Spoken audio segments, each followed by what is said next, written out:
Hello, hello. This is Brian Castle with the Productize podcast. Thanks for joining me. Back with another episode today, and I'm talking to Marcus Blankenship. He is a coach of managers of technical teams. And what I love about what Marcus has done is how much he's been able to focus in so squarely on what I think is like a niche within a niche. He's a management expert, but he's been really focused on those who find themselves managing technical teams, or they've been bumped up from being a technical developer into managing developers. And he's identified the pain points, the challenges, the transitions that type of person needs to go through. And he's built a really successful coaching and consulting business out of that. He does a really great job with personal branding and content marketing and positioning, and we cover all of that in this episode. But what I'm always focused on is kind of like the behind the scenes of how he really manages and structures his work week and productizes a coaching business, which is a question that how to productize a coaching business. I get that question a lot from folks in my audience. So if you're thinking about those types of things and you're focused on staying solo and really leveraging your time and your expertise and your experience in any sort of coaching environment, or you just want to learn some tips and tricks in terms of managing a team of any kind, but especially a technical team, Marcus is definitely the person to follow, and you'll want to hear my conversation with him right now. So here you go. Here's my conversation with Marcus Blankenship. All right, I'm here talking to Marcus Blankenship today. Marcus, how's it going? Good, Brian. Thanks for having me on. Yeah, thanks for joining me. I've been, as we were discussing just earlier, I've been kind of following your stuff from afar. I think we're in similar circles. So your site is marcusblankenship.com. It's your name.com. And for those who aren't familiar with you, what are you kind of focused on right now? How do you describe what you do? And what does your typical week look like today? I help technical managers who are in transition level up their skills so that they can be the kind of managers and bosses or leaders that they really want to be. I say in transition because if you've been doing the work of a technical manager for 3 to 5 years or longer, you're probably feeling pretty good about it and pretty competent. But the first couple of years are pretty rough. And as you start to plateau with your skills, you start to look beyond the role you currently have, and you start to imagine that you're going to need to level up your skills to get where you want to go. So I kind of focus on those leaders who are or are anticipating a transition. Yeah, that's a big reason why I invited you on today to talk to you, because, I think you've done really an outstanding job of focusing in on one ideal person. And I like to ask this question, what do you think most people know you for? And the way that I actually know you is you're the guy who helps managers of technical teams and managing technical developers. And that's a really specific thing. And I think it's really great that you've kind of you have that personal branding going. How did you come about that? Like, when did you make that decision to become known in that? I think of it like a niche within a niche in a way. Yeah, it was actually really hard. I owned an agency for 7 years, consulting agency with software people, and we made mobile and web projects, as so many consultants do, consulting companies do. And when that closed a couple of years ago because of partnership problems, to be honest, what I did is I hung out my shingle with my network, and I basically said this. I said, if you want to not make the same mistakes I make, you know what? You can just book a time with me. I was part of Brennan Dunn's master class, and he had a rather large forum that was running. And I had met some of the people, and I just put it out there like, hey, don't screw up your business the way I did. I'll just let you have an hour of my time for free. I didn't really know coaching was a job. I didn't know it was a thing you could charge money for. So people started booking time, mostly friends. Then the word got around. Other people would come by and they'd say, oh, can I get an hour? And I found that every time we chatted, there would be this wonderful synergy, and it felt really good. They went away helped. I went away feeling really helpful, but there was no money involved. And I'm going to get to your point about niching down. But as time went on, I started asking for money. People were willing to pay money. And I realized that I had the credibility and the background to work with agency owners. And I actually have an agency owner mentoring group, but I don't talk about it a whole lot. And I realized that agency owners were, in fact, technical managers who were the accidental manager.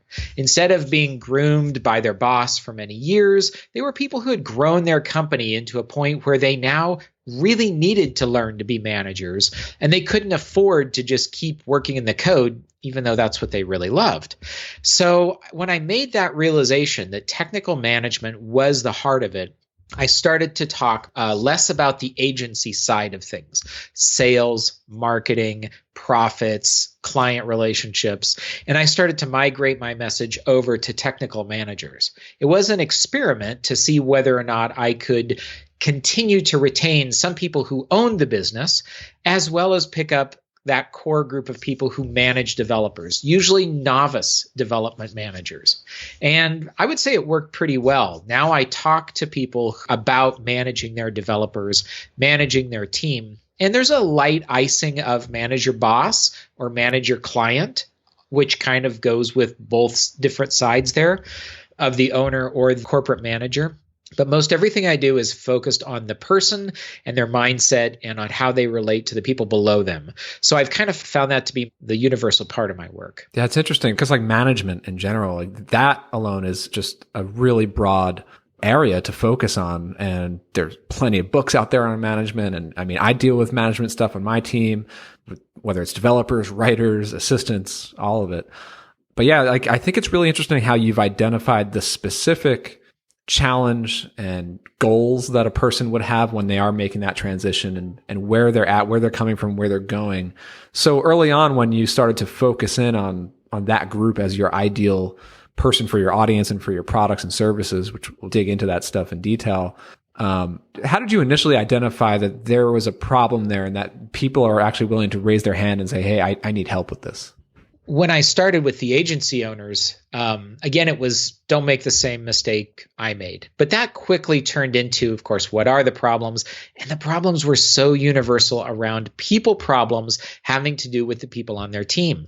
They were bad at giving feedback. They couldn't delegate to save their life. They thought their team should be great, but was always failing them. They didn't speak about their expectations. They didn't talk to their team or have one-on-ones or have clear communication channels. So as I started to notice, like, I think it's like any work you do. When the first time you build a website, you think, oh, this was great. And the second time and the 12th time and the 92nd time, you see all these patterns. So I started to just see all these patterns of behavior.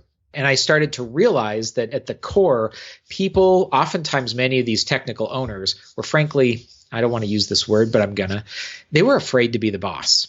They were so anti-corporate bureaucracy. They hated the M word. Management? No, I'm not a manager. I'm an owner, a founder, as though that had like a little halo over their head that they would never do anything wrong because founders are awesome and managers are jerks. And most of them had worked for a manager who was a jerk, right? And was they'd started their own thing because they were escaping management.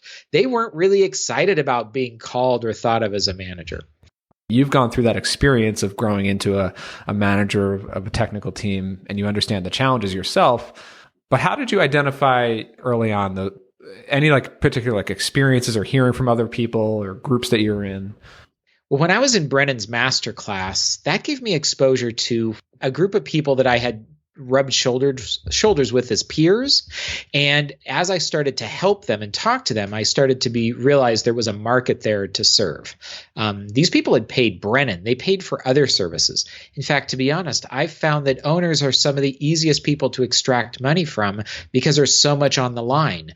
They have everything at risk. A corporate manager has to get approval from their boss. An owner just pulls out their credit card. And with the dream of thinking, wow, my team can be 20% more efficient, or I can be less stressed because, of X, Y, or Z. If I learn this from Marcus, I'm totally going to pay for this. But I did have to go from giving it away for free to asking the first person for money. And that was actually a really hard transition. In fact, to be honest, I faked it. I didn't fake it. What I did is I tricked myself. I told myself and the other person when I wanted to ask for money, I said, I'm going to charge you the equivalent of 16 hours a month of whatever your current billable rate is. And I don't even know the rate. If some agency owner was billing at $25 an hour, I was willing to work with them for 25 times 16. right? That was the monthly subscription, I called it. And I didn't want to worry. I knew I didn't want it to be an hourly rate thing because I wanted to be like an always on behind the scenes help that they could draw on. Most people, thankfully, were charging a lot more than $25 an hour.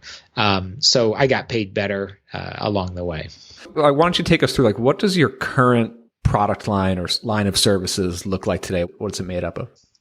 We'll start at the top. At the high end is what I call ownership or executive coaching. Starts at about $4,000 a month. The way it's structured is it's a weekly meeting with notes and a recording afterwards. I usually check in with the person a couple of times a week on text or email. And this is one-on-one? This is one-on-one, yep. And so it's very private. It's for individuals who usually are stepping into or have a team that they need to really improve. And there's a lot on the line for them to improve their management skills. And I've done this with folks who are at Netflix or Box, people taking on a new job as a CTO. These are people who have money to spend, and there's a lot on the line for their failure. So they or their business are willing to invest in it. So that's the one-on-one coaching. And I also have a plan where we meet less frequently. It costs about $2,000 a month, and we meet twice a month. All the same rules apply. You can call me in the middle of the night. You can text me. You can email me as much as you want. We have a shared Slack room. And if you need to talk at any given point, just call my cell phone. I put those out there, though, and nobody actually uses them, to be frank. But I want to make sure they know they're available. It's not that nobody's ever used them, but it's much easier to have a conversation before a problem than clean up the mess afterwards. And so, especially in the first 3 months of a coaching relationship, I do a lot of checking in with people. I even text them little encouragements. I mean, my goal is to help them feel safe enough to talk to me, to know that I'm here for them. And how many of those clients do you take on at any given time? I only take on 5 of those clients at a time, 5 one-on-one folks at a time. They are pretty focused, intense, and I want to bring my A++ game to that work. And is that a certain time commitment, or is there a program that they go through, or is it just kind of ongoing as long as they need it? It's very open-ended, but we do every quarter sit down and do goal setting. So when they come on, I have them answer about a dozen questions about what do they want to get done that quarter. Kind of new, there's always an onboarding call that lasts about 90 minutes where we just get to know each other, their family, their work, their history, why they're working with me. But I have them do some writing, like I said, in this goals sheet. And then we revisit those goals quarterly in a specific quarterly meeting where we track them and we talk about, are we getting there? What needs to change? Things like that. Okay. So going down from the one-on-one, and you have the twice a month instead of 4 times a month. What else do you do? I do a group, and I really like these. I started doing these this year with some small groups. So I keep the groups no larger than 5. And this is where I started to find that, and the group prices are about $500 to $600 a month. So they're quite inexpensive in comparison to the one-on-one. But basically, we meet twice a month for 90 minutes, and this is all done remotely. I don't live in an urban area. I don't travel. It's all done either over Skype or Zoom. But for the groups, basically, the group format, again, we have an onboarding session with each person individually where I get to know them and their goals. Sometimes I recommend the group isn't right for them, but usually, that's where people start, is kind of at that mid-tier group level. We meet twice a month. Again, they're recorded, but because they're small, but even though there's other people in the room, the dynamic is different. But what it means is we put them into groups in Slack, where each group has its own private channel. People start to form trust relationships amongst each other. And the nice thing is it's actually a little less work for me because I don't have to always be the expert. Someone will ask a question and I can sit back and say, well, room, what do we think about, John's problem? And there's a lot of good ideas come from different directions. And so part of my goal there is to not only help them see that they can get answers from me, but they have sort of a mini network of people that they can trust. They see twice a month, and people seem to really, really enjoy those. I can see how there's even like an added benefit of being in a group with other people who are going through the same stuff that you are. Exactly. And what I've been doing in the last month or so is bringing in guest experts for one session per month.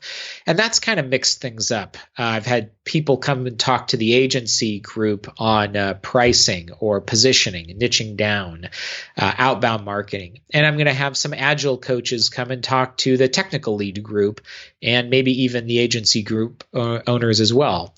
Talk about process and agile philosophies and kind of getting your team's process tuned. Very cool. So when you're hosting these group calls or even your one-on-one calls, do you have a specific agenda or program or a framework that you use to run these things?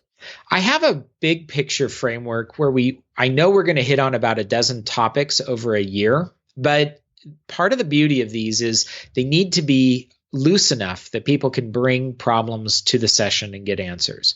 So usually in a session, we'll have a topic picked out. Sometimes there's homework. We recently just did one with the agency owner group on your costs, and we were doing cost allocation and project job costing. So I was sending out some written homework in advance, and people came with their project job cost sheets, an example of something real that they were doing, and we critiqued each other. And that was a lot of fun. But that kind of homework actually was inspired by somebody in the group who said, I'd like you to give us assignments. Well, yes, I can do that. That sounds like a great value add. That's almost no work for me. So about 50% of the session is structured with a topic or reviewing an assignment. And the other half is really just a round robin of saying, Brian, what's going on in your business today? And then you talk and you can bring problems. Sometimes people in Slack will say, hey, I want to make sure we hit on this issue I have with a customer. Or maybe if you've posted something with a customer in Slack, we'll go from a Slack discussion to a 15-minute discussion in the mentoring group where you get more feedback on it. So it sounds like it's just your overall line of services and groups here is pretty well defined and sounds like a really good structure. So has it evolved into this? Like, what did it look like early on when you transitioned into this coaching business, and how has it changed over time? Yeah, originally I thought, well, I could probably take 20 people on at once. I bet I could work with 20 agency owners and think about, how good the money there would be. And I was working with a lot of people, and I noticed that, man, I was exhausted every day. That was one thing. And then second, after you've done 4 one-on-one coaching sessions in a day, the last person's not getting the best part of you. I do one-on-one calls through the Productize program, and just they're usually 1 hour. It just wipes out my whole afternoon of focus and energy. Exactly. So I had to learn that even though it was 1 hour of time, it was like 3 hours of energy. And not only could I not put them back to back, but I couldn't even do more than maybe 2 a day. So I scaled that back. And I also realized that there's going to be a certain amount of churn. And, to be honest, I think I was running about 20 people through at a time. And then because I didn't really have my marketing and my positioning and a funnel, and I wasn't doing much writing to my list, frankly, when those people churned out, there was nobody behind them to replace them. So I went through a dry period middle of last year, and I had to kind of ask myself, okay, well, have you exhausted the market? No, but are you the best fit for everybody, including massive creative agency owners and tiny little freelancers? No. So what are you good at? Oh, I'm really good for people who have software engineering development teams. That's where I know the most, and that's what I love.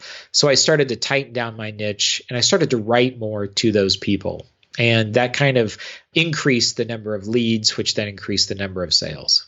Let's get back to that for a moment. Finding that focus, really niching down and finding that ideal person for your services. Because so many people, and I've had this conversation, with multiple people so many times, there's this fear of focusing in too tightly. What if so you do management consulting, you could talk to managers who are managing writers or assistants or designers, but you've chosen to focus on technical teams, developers. So talk to me about that fear of focusing in too squarely on one group, the potential of turning away other people. How have you overcome that fear, and what's been the impact on your business? I think Philip Morgan has really helped me with that. If people are aware, I don't know if you've talked about him in the past, but not only just having read his book, and him and I are friends, and he's given me some tips along the way, but even his website, like the services page on his website is so brave. Before he tells you what he offers, he says, "Hey, I'm going to tell you, if you have this problem, go away. Go over to this guy. If you have that problem," like his first half of his sales page is all getting you off of his page. And I think that takes guts. And so I'm going to totally acknowledge there's a fear there. It hits especially hard when you're hungry, right? When you need the money, you're like, well, this is stupid. Wouldn't it be better to catch something rather than nothing? But at the end of the day, what I've found is my writing practice really forces me to focus. And I'm one of these weird people who write every day to my list. I know that's probably not sexy, and I get a lot of flack about it. People leave the list, and the primary reason they leave is too many emails. That's interesting you bring that. I have that here as one of my questions. We'll get into how you're marketing. And I did subscribe to your list, and I noticed, when I search for your name in my inbox, it's there almost every day in the month. And I mean, I can definitely relate to that, writing blog posts. When you know exactly who you're writing for, it just makes for such a better, well-targeted piece of content. Yeah. And when I was writing and I would ask people questions, the more specific I could be. If I was getting in your head and you're an agency owner sitting here listening, or a coach, and you're frustrated with your VA or your designer or your programming team, and I can say, what's the thing that causes you not to trust that person? Or who is it that needs to go on your team, but you just haven't been brave enough to kind of pull the trigger? Write me back and tell me. Like, I would just start watching the responses and seeing where engagement was coming in, because I actually asked, it's not some big $1 million system. It's literally hit reply and just respond to this one question. So the more often that happens, the more dialogues I enter into, and the more I started finding out that those people were managers of a certain mindset, or people who wanted to be managers of a certain mindset. I love it. And so I guess tying it back into something that you mentioned earlier, churn. This is something that I've heard a lot, whether it's coaching businesses or membership information products. Churn is higher than it would be typically in, say, a software product or something else. So does finding that focus and finding the most ideal audience for your free content, and then those people come into your service, does that kind of reduce the likelihood of them churning out because they're such a good fit to begin with? I think so. The average person stays with my services 9 months. So, if you figure you're spending between $2,000 or maybe even $5,000 and $500 a month, that's a nice lifetime value. And I've had people who churned out after 3 months, and I've had people stay on 2.5 years, frankly. But I think, the more what you're talking about suits them and fits them, the better. But I think there's another aspect, especially in coaching, because it is so often about the connection you make with somebody. I've had interview calls, pre-calls before I signed a contract with somebody, gotten off the phone and thought, I would not want to talk to that person every week. I mean, and I don't think they'd want to talk to me. And I'll just be very upfront and say, and I know 5 or 6 other technical coaches, CTO coaches, startup coaches, and so I'll refer them over to somebody else.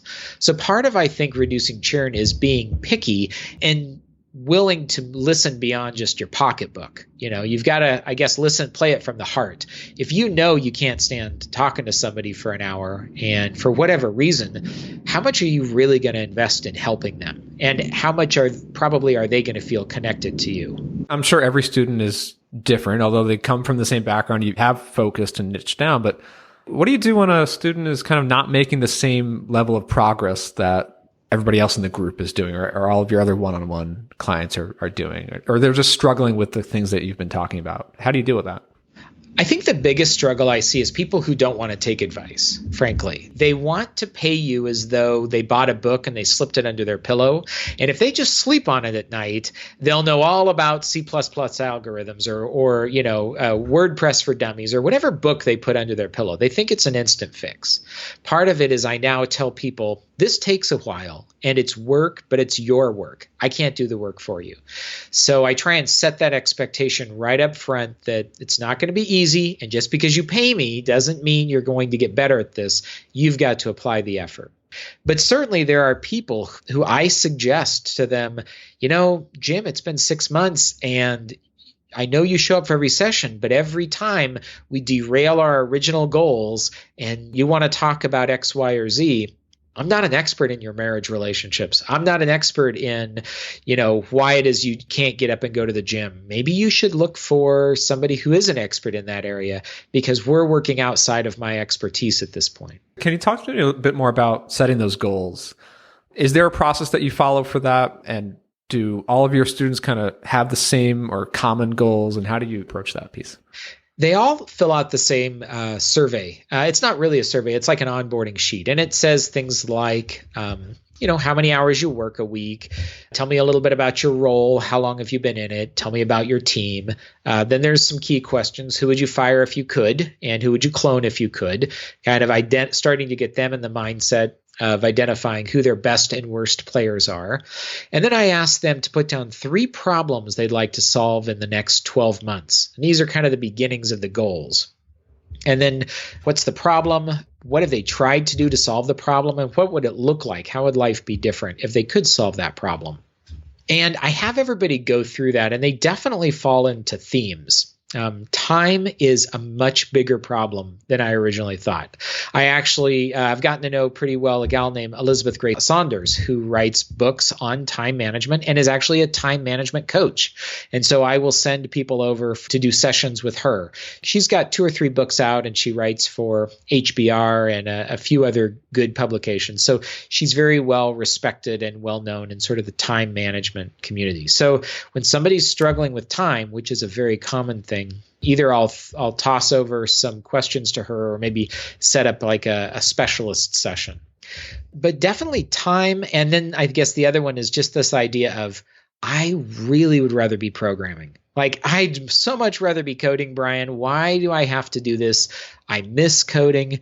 That's such a huge theme, and I can't seem to get away from it, partially because I think I'm the only one who's good at it on the team, or I'm the best. We'll use that phrase. But then the other half of it is, frankly, if I leave it, what's that make me? Like, what identity crisis am I going to have to face if I'm not a coder? Does that mean I'm a manager? Because I don't like managers, right? And what's that mean about myself? So themes about self-identity, how I use my time, how I deal with conflict. That's a massive problem amongst tech leaders. So I do see that there's a lot of common themes. There's also always a few one-offs here and there, but frankly, conflict, time management, and what value do I bring as a manager? Those are usually the big ones. So are you kind of documenting these goals and updates on them from month to month so that they can kind of see, okay, this is the progress that we've made in 6 months or 9 months? We review them quarterly, and so that's where they actually refill out the goal sheet, reflect back on the past months, take a look at the original document, do some more writing on where they think they've come.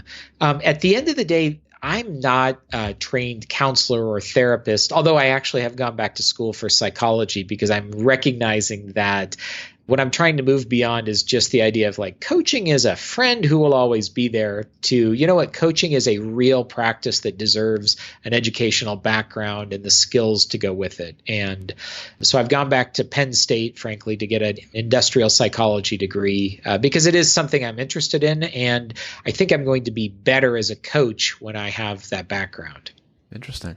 I'm always interested in the mechanics and the operations and how you streamline things. And actually, the question that I get a lot from my audience who are doing productized service or they're interested in productized services, many of them are coaches or they have some form of coaching or consulting in their business.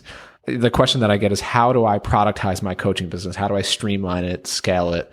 Have you thought about those kinds of questions? Like, how does it go beyond you? How do you generate more passive income from this sort of thing? Or are you not interested in that? And any thoughts on that? One thing I tried this year, and I think the experiment's still in process, is I have a Slack group and people who pay me for coaching services are in there. But I decided to see if it was a product that would stand on its own.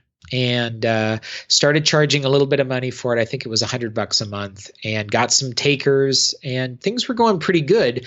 And I had a really interesting thing happen. I actually offered 3 months for free for anybody who took a little quiz on my site. And I got about 50 people who came on, and they wanted the 3-month trial. And at the end of that 3 months, not a single one of them chose to stay. That was kind of tough to realize. But when I reached out to each one of them and I said, great, what could I have done? I understand. What could I have done to make it better? They said, boy, we just don't have time to be in there and constantly interacting. And that's what it would take for us to get value out of it. Okay, well, I set up a discourse community, which is a much more long-lived, asynchronous kind of place where people can interact. And now I'm actually going through a process there where those people come on, and I've given away free 3-month trials to Discourse. For those who aren't familiar with Discourse, it's more like a traditional forum where you post, whereas Slack is like a live chat. That's right. So the idea is just continuing to play with what can I do that would bring in a revenue stream. Say you charged $50 to $100 a month for access to a closed forum where you could ask questions, but you can also search back through the archives and look up answers and give comments. The struggle is what I didn't realize, of course, because it's an experiment. Running a community is a whole different kind of business, and it takes a whole different kind of cadence, effort, focus. So now I'm finding I'm in there almost every day, kind of churning, stirring the pot, if it would be, getting people thinking about it, writing, stuff like that. And I'm not sure it'll work out, to be honest. I'm not sure I'll continue doing it because I don't know if it's going to be worth the return on that investment. Have you gone into info products at all? I mean, I know that you do a lot of free content and you've got ebooks and blog posts and videos and stuff, but any like paid info products? I do have a paid book. It's $9.95, an ebook. And I've sold a few hundred copies of that. That's kind of fun, as well as it makes me now, quote unquote, an author because I've released a book. So you get that little bump in credibility. I do also live training courses for O'Reilly, a couple of different conferences. I'm doing one in next month for them in San Jose. And also the other thing I do is I do remote workshops for myself. And I forgot to mention that, I apologize, is I actually do 4 to 6 week long virtual management training workshops where, again, we meet over Zoom or Skype once a week. There's some homework. I do some teaching with slides. You get a recording of it. There's usually a time where you can interact with me one-on-one. Everybody, I think, gets 1 or 2 one-on-one sessions. And these cost about $2,500 to go through a 6-week workshop. So I have tried that, and that's actually been quite successful, especially when the price point is sub $1,000. I'll get 15 to 25 people signing up. And so if I'm understanding correctly, just hearing everything that you've described, your typical week looks like a few one-on-one sessions, hosting and kind of moderating your group sessions, getting into your membership Slack and forum, and then producing your free content and your daily content to your list. Is that basically what your typical week looks like work-wise? Yeah, at least for this business. I've got a couple other businesses I run, and in some ways, I suppose if I didn't, this business would get a lot more attention. I do pretty much all my coaching activities in about 5 to 6 hours a week. So it takes me about an hour to 90 minutes per day to do between the forum and hosting those groups or doing a one-on-one. I've gotten to the point now where I don't really schedule more than one coaching activity per day because I'm happy with the revenue that's coming in and I'm happy with the group sizes, and I've got other things I want to do as well. Oh, so what are the other things that you're doing? I actually still run an agency. It's kind of a fully virtual remote agency, and I have a team. So when mine broke up about a year ago, I kind of got some key members of the band back together, not the partners. I'm the sole owner of it. And I do technical projects, usually white labeled for other large agencies that don't have that particular specialization, a lot of mobile work. Got it. So kind of practicing what you preach a little bit there. Exactly. Got to stay sharp, right? Yeah, that's great. So, I mean, still on like the coaching side of things, like, is it just you, or do you have a team at all to help streamline things, or any tools or systems that you use to make things more efficient there? It's just me as far as doing it. I do have a virtual assistant who sometimes will book calls, but honestly, Calendly is so good. And I don't know if your audience is familiar with that, but yeah, being able to say, choose a time, and then I've got special links for different coaching types so that because they're allocated for different parts of the day, the 90-minute coaching or an onboarding call, things like that. And then I do use a subscription to Zoom because I find it to be really, really good, high quality video and audio, records really nice and everything. Yeah, Zoom is great. I've used that quite a bit. All right. So as we kind of get near the end of this call here, I just want to talk a bit more about marketing because you do a great job with your personal content.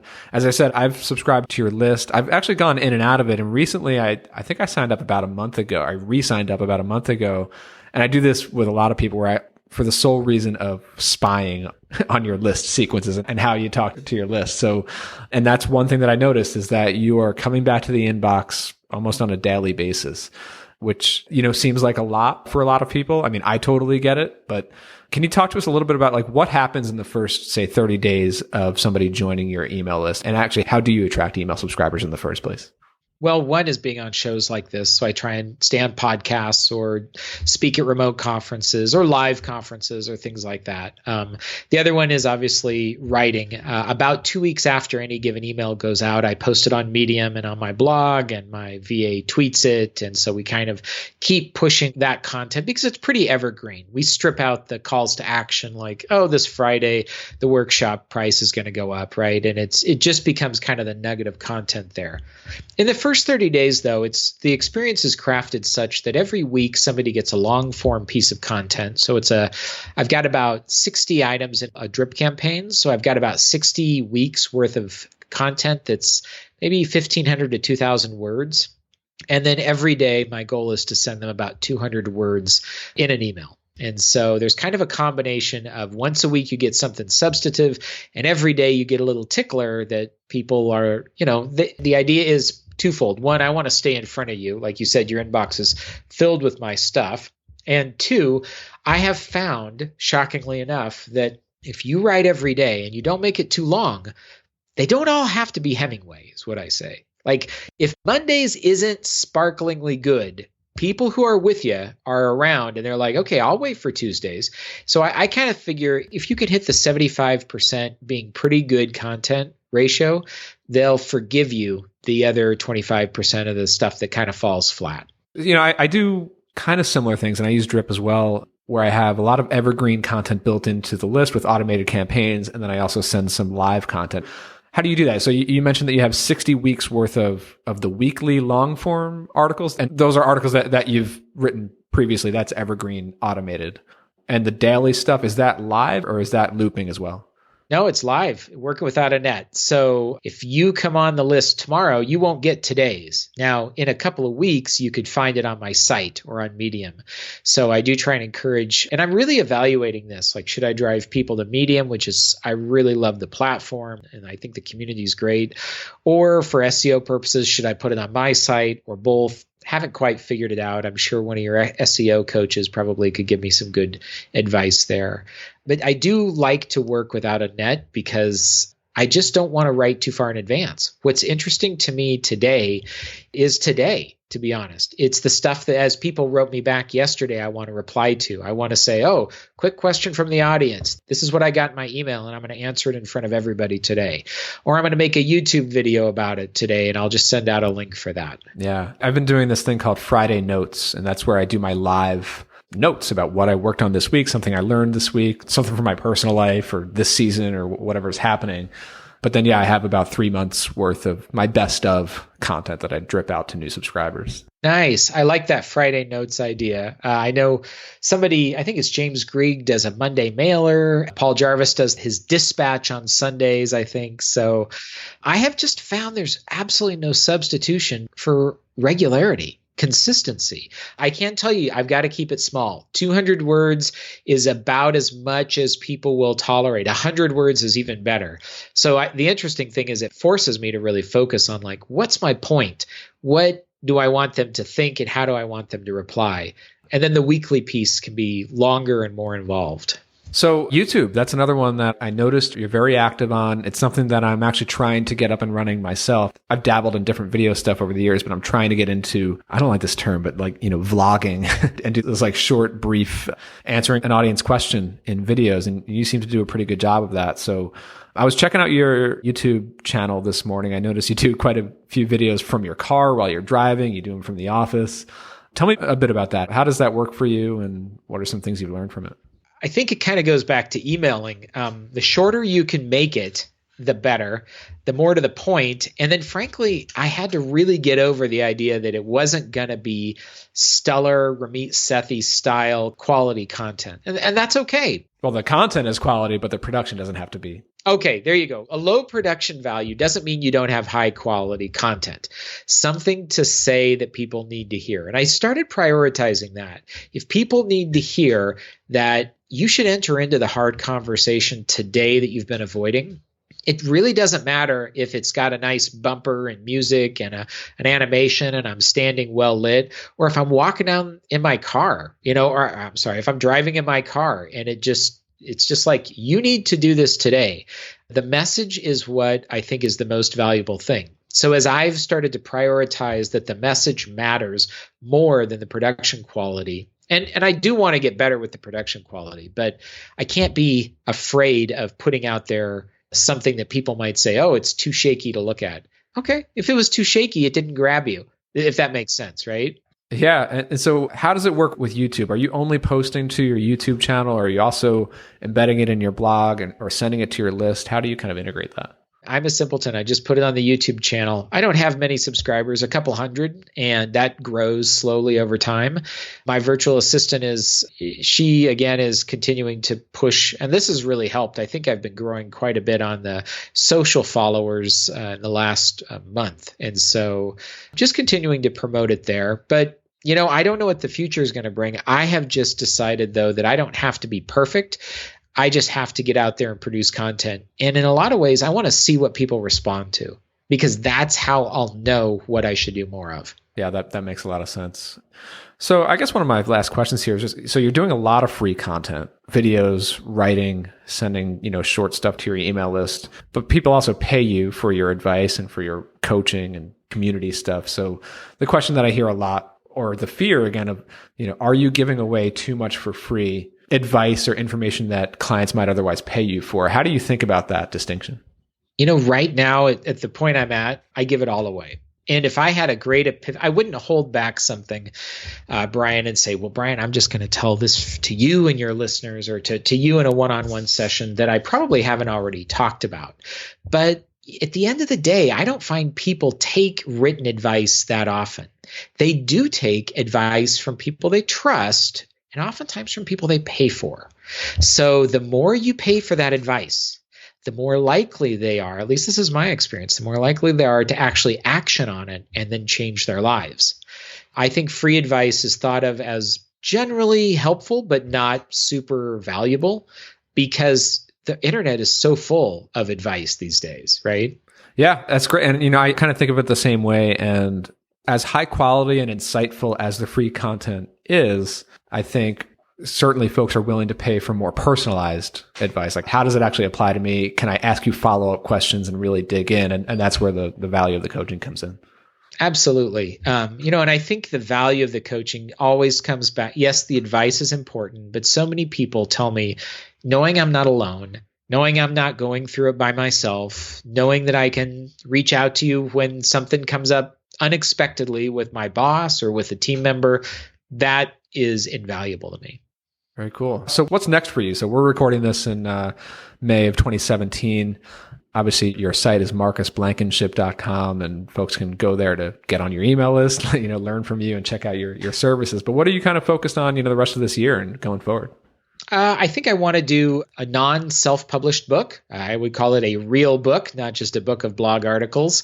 And so I'm kind of sketching that out. And then maybe also a video course.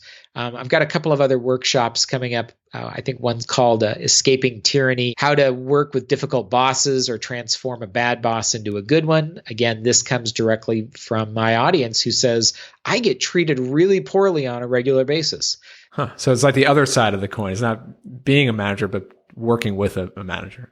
Well, and a lot of middle managers, you take that first step up from being a programmer, doesn't mean you've got a good boss. Yeah, you might be thinking, how do I need to manage my team?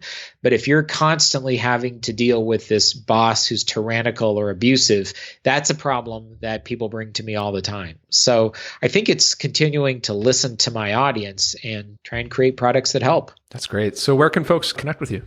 join my list, marcusblankenship.com. The homepage has a big old form. You can put stuff in and see what I do every day. If you heard me on the show, please drop me a line and just, I'd love to hear a little bit about you and your listeners. If you're a listener to this, and especially if you are finding the transition into management to be a little bit more challenging than you thought, that's maybe where I can help. And to my listeners here, I mean, I've been following your stuff for a while now, and like we talked about, you do tend to focus on managing developers and technical teams, but I found value in a lot of your advice and doesn't necessarily have to apply to managing developers specifically. I've certainly, had some actionable takeaways myself, really managing anyone and getting more organized there. So yeah, Marcus, thanks so much for taking the time, and a lot of actionable, insightful stuff here. Appreciate it.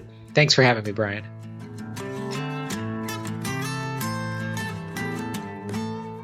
All right. Was that good? Let me know what you thought of this one. Hit reply on any of the emails that I sent you recently. You're not getting my emails? Okay, then head over to my site, castjam.com. You can join my newsletter there. You'll get my best stuff about entrepreneurship, productizing, and more. Also, a 5-star review in iTunes is always appreciated. That'll help others like us come find these episodes. All right, until next time, we get back to working on the business. Later.